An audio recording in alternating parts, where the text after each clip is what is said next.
4 the missing piece. Aryan की आवाज mama chocolate ice cream.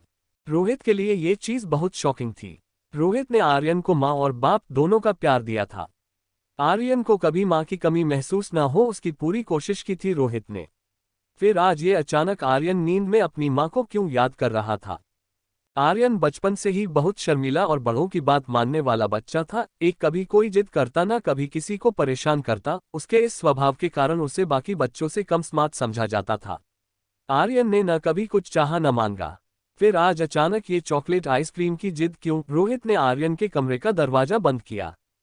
तभी सनी बड़े ही जासूसी भरे अंदाज में बोला, ब्रो मैंने इंटरनेट पर एक वीडियो देखी थी जिसमें एक औरत एक 7 साल के बच्चे को ये विश्वास दिलाती है कि वो पिछले जन्म में उसका बेटा था, और फिर वो बच्चा अपनी असली माँ को छोड़कर उस औरत के पास चला गया।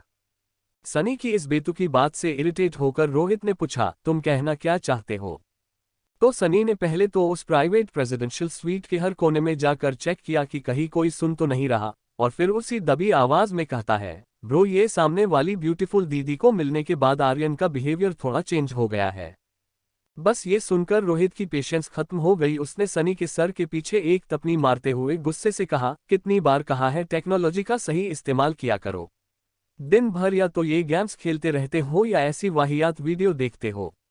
चलो जाओ, अब तुम्हारा भी सोने का वक्त हो गया है। रोहित का ऑर्डर सुनने के बाद किसी की हिम्मत नहीं थी उसके ऑर्डर को फॉलो न करे। सनी भी चुपचाप अपने कमरे की ओर चला गया। रोहित ने सनी को वहां से भगा तो दिया, मगर सनी की बात उसके दिल में शक गड़ा चुकी थी। रोहित बालकनी में गया और ऊपर टिमटिमाते तारों को देखकर सोचने लगा, क्या सचमुच वो लड़की आर्यन के इमोशंस के साथ खेलकर मुझ तक पहुंचना चाहती थी, या वो सिर्फ एक कोइंसिडेंस था। सुबह का वक्त था। रिया बालकनी में बैठकर टैबलेट पर गेम खेल रही थी और अनिका अपने फोन में कुछ चेक कर रही थी और सोच रही थी कि आखिर उसके खोए हुए बेटे को कैसे ढूंढें, किससे मदद मांगे। एक बार उसने गिलुरू से कॉल करके मनाली पुलिस को कंप्लेंट की थी, मगर छानबीन में पाया गया कि ना तो हॉस्पिटल में उसके जुड़वा बच्चे पैदा होने का कोई रिकॉर्ड था और ना कोई गवाह था जिससे ये साबित होता कि अनिका ने जुड़वा बच्चों को जन्म दिया था। और जो जन्मा ही नहीं था वो गायब कैसे हो सकता था। वो ये सब सोच ही रही थी, तभी अनिका को याद आया कि उसकी स्कूल का एक दोस्त पंकज इन दिनों मनाली पुलिस में सब इंस्पेक्टर है। उसने झट से अपना मोबाइल उठाया और अपने पुराने दोस्त के जरिए उस पंकज को नंबर ढाने में लग गई। तभी अनिका के फोन स्क्रीन पर एक नंबर फ्लैश होता है। उसकी फ्रेंड ने पंकज का नंबर शेयर किया था। बिना देर किए अनिका ने पंकज को फोन लगा दिया। वो रिया से थोड़ा दूर बालकनी की रेलिंग के पास चली गई। वो नहीं चाहती थी कि रिया उसकी ये बातें सुने। दूसरी तरफ पंकज फोन उठाता है। अनिका ने पंकज को अपनी कहानी बताई कि कैसे एक आदमी ने डिलीवरी के तुरंत बाद हॉस्पिटल से उसका बच्चा चुराया था। और फिर आखिर में अनिका बोली, पंकज प्लीज मेरी मदद करो, कोई तो रास्ता होगा जिससे मैं मेरे बेटे तक पहुंच सकूं। पंकज पहले से इस केस से फिर इसलिए अनिका की पूरी बात सुनने के बाद पंकज ने कहा, चलो अगर मैं मान भी हूं कि तुम जो कह रही हो वो सबब है, फिर भी मैं ऑफिशियली तुम्हारे लिए कुछ नहीं कर सकता, क्योंकि कहीं भी ऐसा कोई सबूत नहीं है जो ये बता सके कि तुम्हारे जुड़वा बच्चे हुए थे। आईएस रियली सीरी। अनिका का दिल बैठ सा गया। उसके बेटे तक पहुंचने की उसकी उम्मीदें कम होती नजर आ रही थी।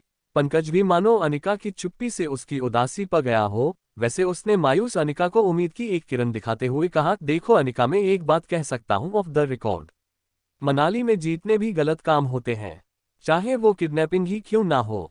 सारे केसेस में कहीं ना कहीं तुम्हारे ससुराल वाले यानी कि डोगरा खानदान का हाथ होता ही है। देखो अगर वहीं से कुछ पता चले तो। पंकज के फोन सुनने के बाद ने अनिका गहरी सोच में डूब गई और वो अपने अपूटे को दांत के बीच दबाकर बालकनी में तेल कदमों से पुगने लगी। वो सोच रही थी कि क्या पंकज ने जो कहा वो सच था, और अगर वैसा है भी जो डोगस खानदान से उसके बेटे की इंफॉर्मेशन आखिर कैसे निकली जाए। अभी से एक आइडिया आया और उस आइडिया का नाम था कुणाल। क्यों न कुणाल के जरिए कोई इंफॉर्मेशन निकाली जाए। अनिका कुछ सोच कुणाल को मिलने का तय करती है। अनिका फट से बेडरूम में जाकर चेंज करती है। रिया अभी अपनी गेम में इतनी इवोल्व थी कि उसे उसके पास क्या चल रहा है उसकी कोई खबर ही नहीं थी। अनिका जीन्स और कुर्ती पहनकर बाहर आई। उसने तेजी से अपना पर्स और मोबाइल उठाते हुए रिचा से कहा, देखो बेटा, मम 2-3 घंटों में वापस आ जाएगी।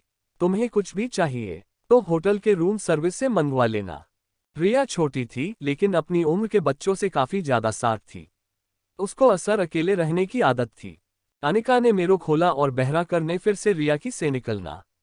हमारे कम के माने एक बड़ा पागल और एक छोटा रहता है। रिया ने बालकनी से ही नहीं जागील मम्मा। अनिका ने दरवाजा बंद किया और लिफ्ट की ओर मुड़ी तो अचानक उसके पांच वहीं जम गए। लिफ्ट के पास रोहित और सनी खड़े थे। इतना ही नहीं, उन्होंने सब कुछ सुन भी लिया था। कुछ देर तो रोहित अनिका को और अनिका रोहित को बस देख ही रहे थे।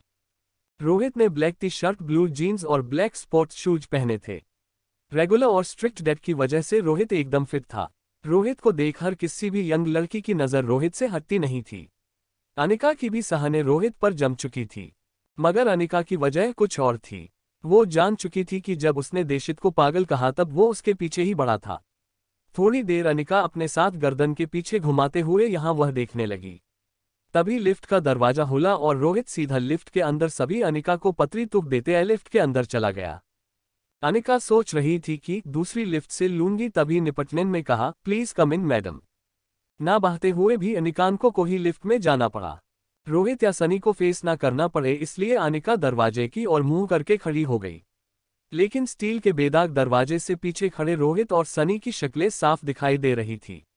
अनिका सोच रही थी कि आखिर ये उसकी बात सुन के कुछ रिएक्ट क्यों नहीं किया। वहीं दूसरी तरफ रोहित इस लड़की को समझने की कोशिश कर रहा था। अनिका के हाव भाव से रोहित ये पता लगाने की कोशिश कर रहा था कि आखिर ये लड़की उसके नजदीक आना चाहती थी या उससे दूर रहने की कोशिश कर रही थी। मगर पास खड़ा सनी अनिका की बातों से बहुत ज्यादा हट लग रहा था, इसलिए उसने कुछ पल की चुप्पी के बाद आखिर में अनिका से पूछ ही लिया, आपने छोटा पागल किसको बोला? अनिका थोड़ी देर शांत रही, फिर कुछ सोचकर अचानक उसने लिफ्टमैन ने पूछा, इस होटल में रहने वाले मेहमानों की प्राइवेसी का बिल्कुल ख्याल नहीं रखा जाता क्या? ये सुनते ही अब तक कंट्रोल कर रहा सनी भड़कर बोला, हमारी होटल नाली की सबसे सेफ और सिक्योर होटल है। अनिका भी अब झगड़े का मूड बना चुकी थी। वो फिर लिफ्टमैन से बोली, इतनी सिक्योरिटी के बावजूद कल मेरी चॉकलेट आइसक्रीम चोरी हो गई। कचुअली कुछ डाकू आए और आइसक्रीम लूटकर चले गए। सनी अपनी वीडियो गेम पॉज करके और अपने मोबाइल को अपनी जेब में रखते फुल ऑन झगड़ने के मूड में मैदान में उतरा। एक्सक्यूज मी, आपने हमें डाकू कहा? अब अनिका टन होकर सीधे सनी की तरफ मुड़ी और उसको कहने लगी, हाँ कहा, क्योंकि कल तुम्हारी वजह से पहली बार मैंने मेरी बेटी को दिया प्रॉमिस पूरा नहीं किया। अनिका ने जब पे कहा तो रोहित ने तुरंत इंटरफियर करके पूछा, क्या मतलब? आप वो चॉकलेट आइसक्रीम अपनी बच्ची के लिए लाई थी? अनिका रोहित की ये बात सुनकर कुछ हैरान हो गई और बिना कुछ बोले उसने सिर्फ हाँ में सिर हिला दिया। रोहित को अब धीरे धीरे एहसास हो रहा था कि वो जो कुछ भी अनिका के बारे में सोच रहा था वो सब शायद गलत हो सकता है। उसको समझ में आने लगा कि अनिका आइसक्रीम अपनी बच्ची के लिए लाई थी, आर्यन के लिए नहीं। इसी के साथ रोहित का गुस्सा धीरे धीरे गिल्ट में बदलने लगा। तभी लिफ्ट पाउंड फ्लो पर पहुंची। रोहित एक जेंटलमैन की तरह अनिका को लेडीज कार्ट का इशारा करते हुए उसके लिफ्ट से बाहर जाने का रास्ता देता है। अनिका रोहित के अचानक बदले तेवर को देखकर थोड़ी सोच में पड़ गई। उसने कुछ देर रोहित को देखा और फिर लिफ्ट से निकल गई। रोहित ने भी लिफ्ट से बाहर निकलते हुए सनी से कहा, मुझे लगता है कि दम इस लड़की के बारे में जो सोच रहे थे वह गलत था। वो चॉकलेट आइसक्रीम तो अपनी बेटी के लिए लाई थी। सनी अपना मोबाइल जेब से निकालते हुए बीच में रुककर बोला, no bro, I am telling Pu, ये लड़की जो दिखती है वो है नहीं। T is trying to impress Pu. देखा नहीं? जाने से पहले कैसे देख रही थी तुम्हें? रोहित को लगा अब सनी फिजूल बात को आगे बढ़ा रहा था। रोहित ने उसे वहीं चुप हो जाने का इशारा किया। होटल लॉबी से बाहर निकलते हुए अनिका कुणाल से मिलने का कोई आइडिया सोच रही थी, लेकिन वो इस बात से बिल्कुल बेखबर थी कि एक बहुत बड़ा सरप्राइज उसका इंतजार कर रहा था। अनिका ने लॉबी में आगे बढ़ते ही कुछ देखा और कुछ देखकर वो वही खड़ी रह गई। हाथ में फूलों का बड़ा सा गुलदस्ता लेकर कुणाल होटल लॉबी के बीच खड़ा था। कुणाल दरअसल सुबह से आकर होटल की वेटिंग एरिया में बैठा था। जिस लड़की को वो मिलना चाहता था, ना तो वो उसका नाम जानता था ना ही रूम नंबर, मगर उसे पता था कि पूरे दिन में वो कभी ना कभी तो नीचे उतरेगी ही। और जैसे कि उसने सोचा था, अनिका उसे लिफ्ट से निकलती हुई दिखी और उसे देखते ही बिना वक्त गवाए कुणाल उसके सामने आ खड़ा हुआ और गुलदस्ता अनिका की तरफ बढ़ाकर बोला, व्हाट अ सरप्राइज। मैं यहाँ किसी और से मिलने आया था, मगर कौन जानता था कि आप मिल जाएंगे। कुणाल की आंखों में अनिका को झूठ साफ नजर आ रहा था, लेकिन अपने खोए बेटे को वापस पाने की आखिरी कड़ी कुणाल था। इसलिए अनिका ने बात को आगे बढ़ाने के लिए गुलदस्ता ले लिया। कुणाल अनिका को मौका देखकर पूछ लेता है, यहीं बगल में एक बहुत अच्छी कॉफी शॉप है, क्या आप मेरे साथ चलना पसंद करेगी? अनिका ने बिना देर किए हाँ कर दी। कुणाल को अपने लक पर विश्वास नहीं हो रहा था। उसका कॉन्फिडेंस उससे बात आगे बढ़ाने में मदद कर रहा था। कमाल है, हम लगातार 2 दिनों से मिल रहे हैं, लेकिन मुझे आपका नाम तक नहीं पता। अनिका इस सवाल का जवाब देने के लिए तैयार नहीं थी। कुणाल अनिका को अपना इंट्रोडक्शन देते हुए हाथ मिलाने के लिए एक हाथ आगे बढ़ाता है और कहता है, hi, my name is Kunal Dogra and पोस। अनिका टेंशन में कुछ सोचने लगी, फिर हाथ मिलाकर उसने कहा, रागिनी। दोनों हाथ मिलाते हैं और फिर कुणाल झुककर अनिका को आगे चलने का इशारा करता है। अनिका के आगे जाते ही वो खुशी के मारे हवा में उछलता है और जेब से 500 की नोट निकालकर दरबान को देता है। अनिका और कुणाल होटल से कुणाल की कार में बैठकर निकल गए। ये सारा सीन रोहित और सनी देख रहे थे। रोहित ने जो देखा उसे उस पर विश्वास नहीं हो रहा था। होटल चेक इन रजिस्टर में रोहित ने अनिका का नाम पढ़ लिया था। फिर उसने कुणाल को अपना नाम रागिनी क्यों बताया? वो समझ ही नहीं पा रहा था कि इस लड़की का असली रूप क्या था। तभी सनी ने रोहित से कहा, देखा, मैंने कहा था ना ब्रो, अमीर लड़कों को फंसाना इस लड़की की हॉबी लगती है। भैया, यू शुड बी केयरफुल। हमें और आर्यन को इस लड़की से दूर रहना चाहिए। रोहित चुप था, मगर वो सोच रहा था, मैंने आज तक बिजनेस में इतने लोगों ने डील की है, इंसान पहचानने में कभी गलती नहीं की, फिर इस लड़की के मामले में ऐसा क्यों हो रहा है? कौन है ये लड़की? क्या है इसका असली रूप? क्या है इसका सच? कुणाल और अनिका कॉफी शॉप पहुंचे और कोने के किसी खाली टेबल पर जाकर बैठे। सारे रास्ते अनिका ने सिर्फ कुणाल की बातें सुनी थी, लेकिन वो मन श्री मन सोच रही थी कि कुणाल से अपने बच्चे के बारे में कैसे पूछें। तभी कुणाल चेयर पर बैठते हुए एक सवाल पूछता है, वो आपकी छोटी बहन में और आप में काफी एज डिफरेंस है, मेरा मतलब वो 6-7 साल की होगी और आप 21 या 22। बस अनिका इसी मौके की तलाश में थी। अनिका ने तुरंत जवाब दिया, काफी जानकारी है आपको मेरी। वैसे कुछ जानकारी मैंने भी इकट्ठा की है आपकी। ये सुनकर कुणाल को लगा कि रागिनी को भी कुणाल में इंटरेस्ट है। कुणाल स्टाइल से पूछता है, अच्छा, जैसे कि? अनिका ने बात को आगे बढ़ाते हुए कहा, जैसे कि आप मैरिड हो। ये सुनते ही कुणाल के सारे अरमानों पर जैसे पानी फिर गया हो वैसे उसके चेहरे का रंग फीका पड़ गया। अनिका कंटिन्यू करती है, इनफैक्ट आपकी शादी के वक्त आपकी वाइफ 4 मंथ्स प्रेग्नेंट थी, है ना? कुणाल हैरान होकर पूछता है, रागिनी, तुम ये सब कैसे जानती हो? अनिका कुणाल के हाथ पर हाथ घुमाकर कहती है, आप ही ने कहा था कुणाल डोगरा का नाम मनाली में किसी को भी पूछें तो वो आपके घर तक छोड़ देगा। कुणाल अपने सनग्लासेस उतारकर अपना हाथ सिर के पीछे वाले हिस्से पर गार के अपने नसीब को कोसते हुए कहता है, देखो रागिनी, उस लड़की के साथ हो मैंने 2 मिनट भी नहीं गुजारे। शादी के फेरे पूरे होते ही मैं दिल्ली चला गया था और जब वापस आया तब तक उसकी डिलीवरी का वक्त हो चुका था। उसने एक बच्ची को जन्म दिया और मौसी के साथ बेंगलुरु चली गई, बस। अनिका कुणाल की बात दोहराते हुए कहती है, बस इतना ही? कुणाल सिर्फ हाँ में सिर हिलाता है तो अनिका से रहा नहीं गया और उसने आखिर पूछ ही लिया, और उसका बेटा कहाँ है? ये सुनकर कुणाल एकदम से सुन्न हो गया। उसकी आवाज जैसे उसके हलक में अटक गई हो वैसे अटक अटक के वो बोला, वो बेटा नहीं। कौन बेटा? अनिका का पारा अब पूरी तरह चढ़ चुका था। उसने बिना कुछ सोचे खुद की बात पर जोर देते हुए सीधा ही पूछ लिया, उसका बेटा? उस लड़की ने जुड़वा बच्चों को जन्म दिया था, तो उसका बेटा कहाँ है? कुणाल चौंका हुआ तो था ही, लेकिन साथ ही उसको हल्का सा शक हुआ कि रागिनी इस तरह अनिका के बारे में क्यों पूछ रही है। और तभी मानो जैसे अनिका ने कुणाल के एक्सप्रेशंस पढ़ लिए हो वैसे वो तुरंत बात घुमाते हुए बोली, ठीक है, मत बताओ। मैं भी ऐसे किसी इंसान के साथ फ्रेंडशिप नहीं कर सकती जो मुझसे बातें छुपाता हो। इतना कहकर अनिका झूठ मूठ का वह से उठकर जाने का नाटक करने लगी। अनिका कुछ कदम आगे चली ही थी कि तभी पीछे से कुणाल ने एनियार सा मुंह बनाकर थोड़ी बुझी हुई आवाज में कहा, अच्छा रुको, बताता। अनिका को नाराज होकर जाते देख कुणाल सोच में पड़ गया। उसे लगा कि अगर वो रागिनी को सब कुछ नहीं बताएगा तो शायद वो उससे दोस्ती नहीं करेगी। अपने नए क्रश को खुद से दूर जाते रोकने के लिए कुणाल ने उससे आवाज दी, रुको, बताता हूँ, सब कुछ बताता हूँ। अनिका जैसे उसी पल का इंतजार कर रही थी, वो तुरंत रुक गई। अनिका की धड़कनें तेज हो चुकी थी, मगर उसने अपने आप पर संयम रखा था क्योंकि वो नहीं चाहती थी कि कुणाल और किसी को भी उसके बारे कुछ भी पता चले। पिछले 6 सालों से अनिका को बस इसी पल का इंतजार था कि कहीं से उसके बेटे की कोई खबर मिले। तुरंत अनिका ने अपने पास से सनग्लासेस निकाले और तुरंत पहन लिए। वो नहीं चाहती थी उसकी आंखों की नमी कुणाल देखे। लेकिन कुणाल ये देखकर और टेंशन में आ गया। उसे लगा कि अनिका वहां से निकलने की तैयारी में सनग्लासेस पहन रही है, इसलिए वो टेबल से उठकर अनिका के पास आया और आसपास देखने लगा, मानो चेक कर रहा हो कि कोई उनकी बातें सुन हो नहीं रहा। फिर उसने धीरे से अनिका को कहा, देखो रागिनी, मैं सचमुच नहीं जानता कि उस बच्चे का क्या हुआ। दरअसल वो अनिका के पापा गौतम ने ही उसे किडनैप किया था। बस वही जानते हैं कि वो बच्चा इस वक्त कहाँ है।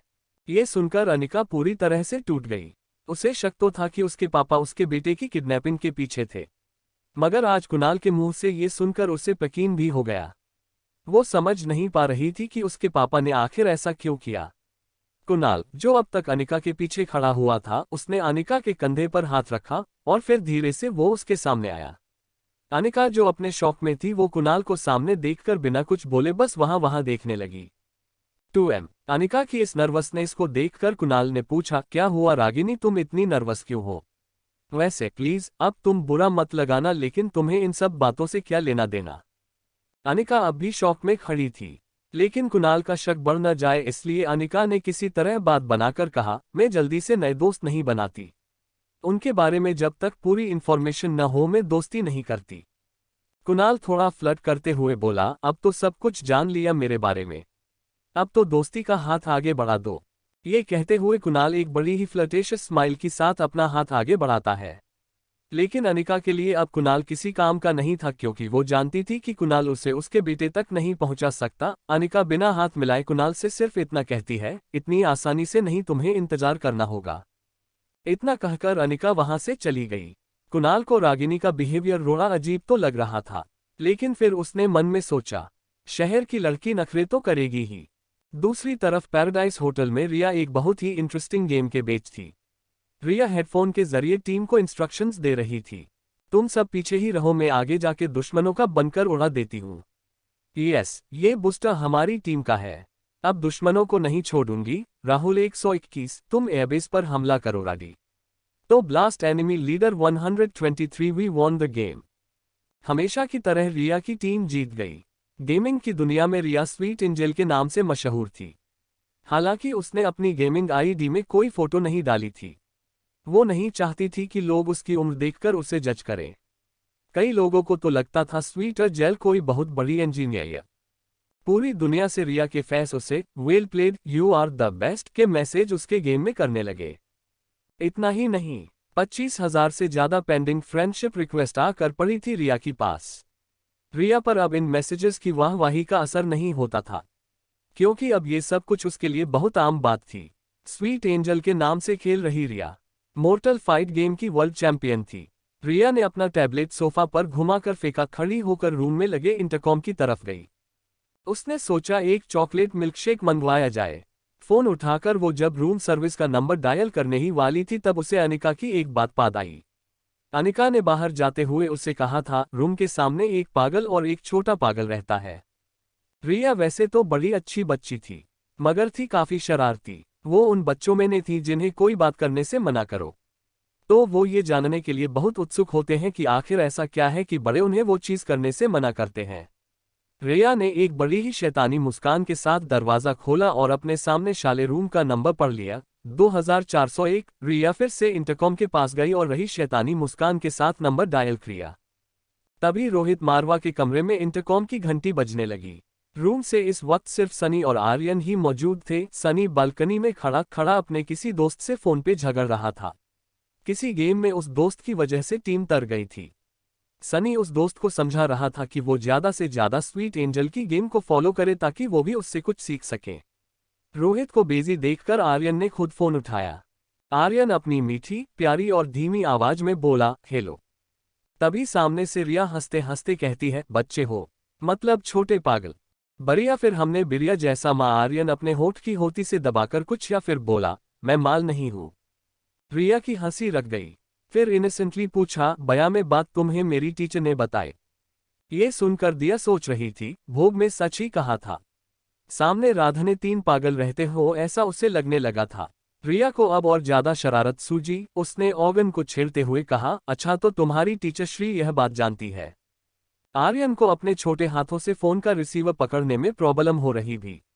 वो रिसीवर दूसरे हाथ में लेकर फोन के बगल वाली सीट पर बैठा और फिर उदास होकर उसने कहा, टीचर कहती है मुझे स्पेशल स्कूल जाना चाहिए। ये सुनकर रिया ने हंसना बंद कर दिया और ध्यान से सुनने लगी। आर्यन ने काफी वक्त से अपनी उम्र के किसी दोस्त से बात नहीं की थी। रिया की आवाज सुनकर आर्यन को लगा जैसे उसे उसका कोई पुराना दोस्त वापस मिल गया हो।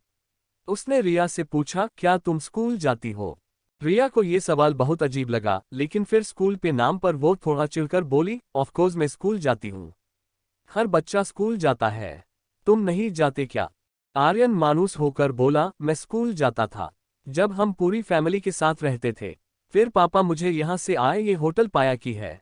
अब हम यहीं होटल में रहते हैं। ट्यूशन टीचर यही आती है मुझे पढ़ाने। रिया ने ऐसी सीरियस बातें पहले कभी नहीं सुनी थी। उसने थोड़ा शौक होते हुए आर्यन से पूछा, स्कूल नहीं जाते? होटल को घर बनाकर रहते हो? अच्छा तो तुम्हारा कोई फ्रेंड है यहाँ? आर्यन पीछे मुड़कर चेक करता है कहीं सनी तो नहीं आया। सनी को बिजी देखकर आर्यन फिर धीमी आवाज में बोलने लगा, नहीं यहाँ मेरे साथ पापा और चाचू रहते हैं। रिया को आर्यन की बातें अजीब लग रही थी, पर अब उसे आर्यन पर दया आ रही थी। रिया ने किसी मैच्योर एडल्ट की तरह गंभीर विचार किया और आर्यन के सामने एक ऑफर रखी, अच्छा एक बात बताओ, मेरे दोस्त बनना चाहोगे? आर्यन, जिसकी लाइफ में सिर्फ दो चीजों की कमी थी, माँ और दोस्त की, और इसीलिए आर्यन ने तुरंत हाँ कर दी। उसकी आवाज में जैसे अचानक जोश आ गया हो। रिया ने भी खुश होकर अपने आप को इंट्रोड्यूस किया, आई एम रिया। तुम्हारा नाम क्या है? आर्यन बढ़ते कॉन्फिडेंस के साथ बोला, आई एम आर्यन। तुम कहाँ से बोल ही हो? रिया ने जवाब दिया, मैं तो सामने ही रहती हूँ। मैं और मेरी मॉम तुम्हारी पेटल में गेस्ट है। तुम मुझे मिलना चाहोगे? ये सुनकर आर्यन ने बाहर बैठे सनी को देखा। उसे लगा कि सनी तो अपने ही प्रॉब्लम्स से परेशान है। तब उसने कुछ सोचकर एक हाथ फोन के माइक पर रखकर धीरे से पूछा, मगर कैसे? पापा मुझे रूम से अकेले निकलने नहीं देंगे। रिया ने एक हाथ कमर पर रखकर फान का रिसीवर सिर पर पटका। दो तारांकन, अरे तुम बच्चे हो क्या? देखो तुम ठीक 15 मिनट में मुझे नीचे होटल की लॉबी में मिलो। मैं मम्मी को फोन करके बोल दूंगी कि मुझे पिज्जा खाना है, इसलिए हम नीचे जा रहे हैं। वो जब आए तब तुम उनसे भी मिल लेना और हमारे साथ पिज्जा खाने भी चलना। अच्छा बाय, अब मैं फोन रखती हूँ। तुम 15 मिनट के बाद नीचे मिलना। तभी आर्यन थोड़ा कंफ्यूजन में अपना सिर खुजाते हुए कहता है, मगर मैं तुम्हें पहचानूंगा कैसे? रिया इंप्रेस होकर कहती है, वेरी गुड क्वेश्चन। एक काम करो, ब्लैक पैंट और ब्लैक टी शर्ट पहन कर आना। मैंने भी वही पहना होगा। हमारी ड्रेस से हम एक दूसरे को पहचान लेंगे। आर्यन को आइडिया पसंद आया। उसने फोन रखा और सनी की तरफ देखते हुए और उससे बचते हुए दबे पांव अंदर बने दूसरे कमरे में चला गया, जो आर्यन का ही कमरा था। दूसरी तरफ रिया ये सोचकर खुश थी कि इस नई जगह पर उसने नया दोस्त बनाया था। कुछ सोचकर रिया ने अपने मोबाइल से एक मैसेज टाइप किया, I want to go out for pizza, come fast. और वो मैसेज उसने अनिका को भेज दिया। कुछ ही पल में आर्यन अपने कमरे से ब्लैक जीन्स और ब्लैक टी शर्ट पहनकर बाहर निकलता है। उसने देखा सनी अब भी कान में हेडफोन डाले फोन पर बिजी था। आर्यन में इतनी हिम्मत पहले कभी नहीं आई थी। उसे पता था रोहित को पता चला तो बहुत स्ट्रिक्ट पनिशमेंट मिल सकती है, मगर नए दोस्त और बाहर पिज्जा की लालच से उसे रिस्क उठाने की हिम्मत मिली। आर्यन दबे पांव मेन डोर तक गया। सनी को पता न चले इस तरह दरवाजा धीरे से अनलॉक किया और सनी की ओर देखते हुए आर्यन रूम से बाहर निकल गया। 82 अपने रूम के बाहर अकेले कदम रखने पर आर्यन का कॉन्फिडेंस और बढ़ गया। उसे अपने आप पर इतना विश्वास पहले कभी नहीं आया था। आर्यन की नज़र सामने वाले स्विट 2402 पर पड़ी। उसे लगा प्लान में थोड़ा चेंज होना चाहिए। क्यों न वो और उसकी नई दोस्त यहीं से साथ चले। आर्यन कॉरिडोर में आगे बढ़ा। वो रिया के रूम के दरवाजे तक पहुंचा। उसने हाथ ऊपर करके डोर बेल बजानी चाहिए, लेकिन वहां तक उसका हाथ नहीं पहुंच पा रहा था, इसलिए उसने दरवाजा नॉक करने का सोचा। वो नॉक करने ही वाला था कि तभी लिफ्ट खुलने की आवाज आई। आर्यन का दिल डर के मारे जोर जोर से धड़कने लगा। उसने सोचा कि अगर रोहित ने उसे इस तरह उनके बाहर देख लिया तो पता नहीं क्या होगा। आर्यन डरता हुआ मुड़ा और लिफ्ट की ओर देखने ही लगा था कि तभी उसने देखा कि लिफ्ट से उसके अनिका बाहर आ रही थी। उसके पापा वो वहां ना देखकर आर्यन की जान में तान आई। वही अनिका आर्यन को दरवाजे के बाहर देखकर पहले थोड़ा चौंकी और फिर वो आर्यन के पास गई और उसके गाल पर हाथ फेरकर बोली, ई एम नॉरी, मम्मा इस लेट। एक माँ होने के बावजूद आर्यन को black jeans, black T shirt और स्पोर्ट्स शूज में देखकर वो भी धोखा खा गई थी और सोच रही थी कि ये उसकी बेटी या है। आर्यन बड़ी बड़ी आंखों से अनिका को देखे जा रहा था। उसने पस से कम अनलॉक करने के लिए कार्ड निकाला, साथ ही पस से अपना मोबाइल भी निकाला। कार्ड को लॉक सेंसर पर लगाया और एक हाथ से मोबाइल चेक करने लगी और इसके साथ ही वो आर्यन को रिया समझकर प्यार से डांट भी रही थी। इस तरह अकेले कम से बाहर आने का क्या मतलब? बहुत शैतानी बढ़ गई है तुम्हारी। तभी कम अनलॉक होने की आवाज आई और इसके अनिशा के ही टूट हुनेजिक और रेस्टोरेंट में जाके जिद खाते हैं। दे कहते ही अनिका ने फिर से बाहर से बंद किया और को आर्यन का हाथ पवारसाउट में ले गई। इन सभी बातों के दौरान आर्यन बस नकार देखे जा रहा। उसका प्यार देखकर आर्यन को ऐसे किसी माँ होती तो उसे ऐसे ही यार करती। आर्यन ये तक भूल चुका था कि उसे उसकी नई दोस्त को मिलना। इस वक्त आर्यन को जनक की ममता के आगे और कुछ नहीं दिख रहा। लिफ्ट में अनिशा की बगल में आधी से अचानक अनिका की गली पकड़ लेता है। ये देखकर अनिका को थोड़ा अजीब लगा और उसने आर्यन की तराम या मान की आंखें जैसे अनिका की आंखों से पूछ रही हो कि माँ तुम कहाँ? अनिक, जो आर्यन को रिया समझ रही थी, उसने एक पल के लिए सोचा कन्या ऐसे इमोशनली क्यों देखे जा रही है उसको। इसलिए उसने आर्यन को कढ़कर अपनी तरफ किया और नीचे झुककर आर्यन को सीने से लगा बार अपनी गोद में उठा लिया। आर्यन में आंखें बंद कर ली और अनिका को जोर से रनिका को पकड़कर हरा कर लिया, मानो जैसे आर्यन को हमेशा से इसी पत इंतजार था। उसने अनिका को पहले कभी देखा तक नहीं था, मगर जाज उसे ऐसा लग रहा था जैसे को अनिका की गोद में पहले भी खेला। अनिका धीरे धीरे आर्यन की पीठ को अपने हाथ से आर्यन को थपथपाने, जिसके चलते कुछ ही सेकंड में आर्यन अनिका के कंधों पर सर खबर सो नया। तभी लिफ्ट ग्राउंड फ्लोर पर पहुंची और जैसे ही लिफ्ट का दरवाजा खुला तो सामने रोहित मारवा खड़ा था। रोहित और अनिका की नजरें एक दूसरे से मिली, लेकिन दोनों में से किसी ने कुछ नहीं। तारांकन आर्यन का सर अनिका के कंधों पर झुका होने के कारण रोहित को आर्यन का चेहरा नहीं दिखा। अनिका आर्यन को थपकियां देते हुए लिफ्ट से बाहर की ओर निकल गई। रोहित बस अनिका को जाते हुए देखे जा रहा था। ऐसा लग रहा था मानो रोहित अभी आर्यन को अनिका की गोद में देख लेगा। आगे चली जा रही अनिका को कुछ एहसास हुआ तो वो चलते हुए रुकी और फिर टर्न होकर रोहित की ओर मुड़ी। उसने देखा कि रोहित उसी को घूर रहा था। अनिका के मूड के देखने पर रोहित को एहसास हुआ कि वो अनिका को एकटक देखे जा रहा था, इसलिए वो थोड़ा एम्बारास होकर यहाँ वहां देखकर खांसने लगा और हड़बड़ाहट में लिफ्ट के अंदर चला गया। रोहित को अपने आप पर गुस्सा आ रहा था।